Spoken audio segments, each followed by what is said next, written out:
hati-hati dengan kalimat apapun yang akan kita katakan ke diri kita sendiri. Karena ada beberapa kalimat yang secara gak sadar kita sering katakan yang ternyata itu bikin kita jadi nggak maju, bikin kita jadi semakin buruk dan diam-diam merusak percaya diri kita. Halo teman, selamat datang di channel YouTubeku. Aku Zemina, teman belajar hidup bareng kamu. Disclaimer, di sini aku bukan mengajari tapi di sini kita belajar bersama.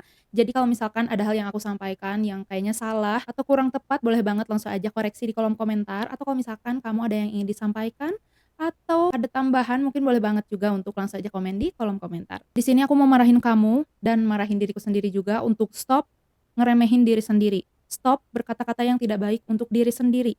Karena kalau misalkan kita udah nganggep dunia tuh udah jahat ke kita, masa diri sendiri juga jahat ke diri sendiri? Aku paham kok saat kita ngerasa kita nggak bisa apa-apa, nggak ada gunanya di dunia ini, bukan berarti kita bisa mengecam atau jahat ke diri sendiri. Karena ternyata aku baru tahu ada penelitian di Universitas Stanford, kata-kata yang kita biasa ucapkan ke diri sendiri itu bisa mengubah struktur otak dalam 30 hari. Jadi, apa yang kita katakan itu seberpengaruh itu ke diri kita. Di video kali ini aku bakalan bahas 5 kalimat yang diam-diam bisa merusak percaya diri kita. Aku mau nyampein ini biar kita hati-hati dan biar kita nggak mengatakan kata-kata itu lagi ke diri kita beserta kalimat penggantinya. Kalimat yang pertama adalah aku cuma beruntung atau the luck trap. Oke, maksudnya cuma beruntung di sini bukan berarti kita gak mau beruntung. Kita semua pasti pengen beruntung.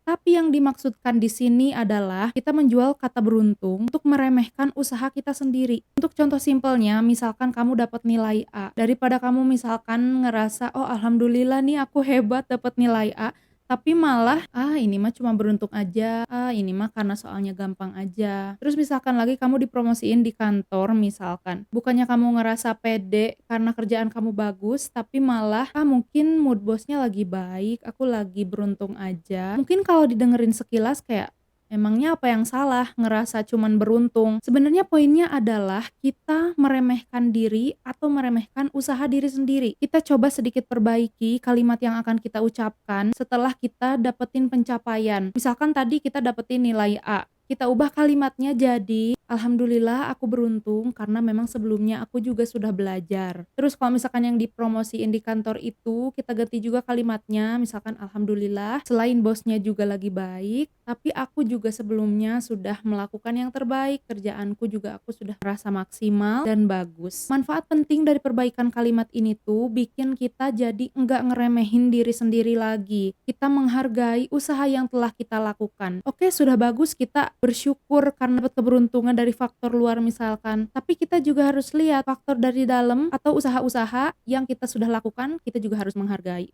Kalimat yang kedua adalah aku harus sempurna. Ada lirik lagu Cowboy Junior yang ngedukung poin ini.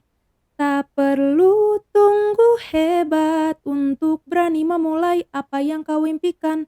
Untuk memulai apapun kita nggak perlu sempurna dulu, nggak perlu hebat dulu, karena kalau kita nunggu sempurna, kita nggak akan pernah mulai. Misalkan kita mau mulai ngonten, nanti aja deh aku ngontennya kalau misalkan aku udah punya kamera yang bagus, kamera yang mahal, atau kalau misalkan aku cuma pengen ngonten kalau misal nanti deh kalau aku udah punya mic yang bagus, mic yang mahal. Emang nanti kalau misalkan kamu udah punya semua itu, konten kamu jadi bagus gitu? Jadi otomatis pro kreator gitu? Belum tentu. Apa yang ada di depan mata itu kita manfaatkan semuanya. Seiring berjalannya waktu itu kita pasti upgrade, entah itu dari skill atau mungkin alat-alat juga dengan sendirinya pasti ngikutin. Kita coba ganti kalimat aku harus sempurna, tapi aku sudah luar biasa dengan apa adanya aku sekarang dan akan melakukan yang terbaik dan memanfaatkan sumber daya apapun yang aku miliki sekarang. Dan ayo kita pede untuk memulai apapun sekarang juga. Kalimat yang ketiga adalah orang lain pasti lebih baik dari aku. Mau orang lain lebih baik, lebih buruk, lebih biasa aja, sama aja.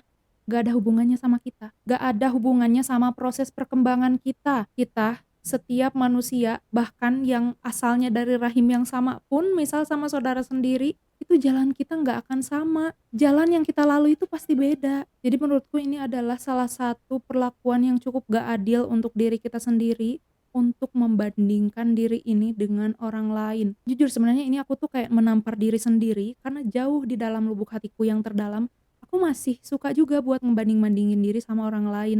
Kayak kok orang udah gini ya, kok orang udah dapetin ini itu ya, kok aku masih gini aja. buang-buang waktu. Jadi mulai sekarang, ayo kita pede, kita yang terbaik di kerajaan kita sendiri. Kalimat yang keempat adalah, "Duh, aku nggak bisa." Kalau misalkan kamu mengatakan kalimat ini setelah kamu gagal beribu kali, oke, kita bisa bicarakan baik-baik. Tapi kalau misalkan kamu ngomong nggak bisa sebelum mencoba, parah sekali. Ini katanya Neuroscience Letters, kata nggak bisa itu bisa mematikan kreativitas otak dalam mencari solusi. Jadi kita ganti kalimat aku tidak bisa menjadi aku belum bisa tapi sedang belajar. Aku bisa, aku pasti bisa. Ku tak mau berputus asa. Bila ku gagal itu tak mengapa. Setidaknya aku telah mencoba. Oke? Kalimat yang kelima adalah ini bukan urusanku. Untuk konteksnya, kalau misalkan urusan orang lain ya emang bukan urusan kita. Tapi ini yang emang sebenarnya tuh urusan kita, tapi kita menghindar. Contoh yang paling seringnya adalah kita menghindar dari kesempatan yang sebenarnya bikin kita lebih baik, lebih berkembang. Misalkan kita ditawarin buat jadi moderator meeting, sedangkan kita tahu nih, kita ngomong di depan 2 orang aja udah belibet. Pada akhirnya kita nggak mau ngambil kesempatan itu dan bilang, "Ah, nggak deh, ini bukan aku. Kayaknya aku nggak cocok, bukan urusanku. Kayaknya aku nggak cocok deh, mending si itu aja, mending si A aja karena dia lebih keren." Padahal kita butuh kesempatan itu, ya justru karena kita public speaking-nya jelek, kita ambil kesempatan itu biar kita jadi makin bagus public speaking-nya, kayak gitu misalkan. Jadi kita ubah kalimatnya dari bukan urusanku atau jangan aku, menjadi aku akan coba meskipun belum sempurna. Itu dia 5 kalimat yang diam-diam bikin percaya diri kita jadi rusak. Mulai hari ini kita belajar untuk tidak mengucapkan kalimat-kalimat yang tidak baik untuk diri kita.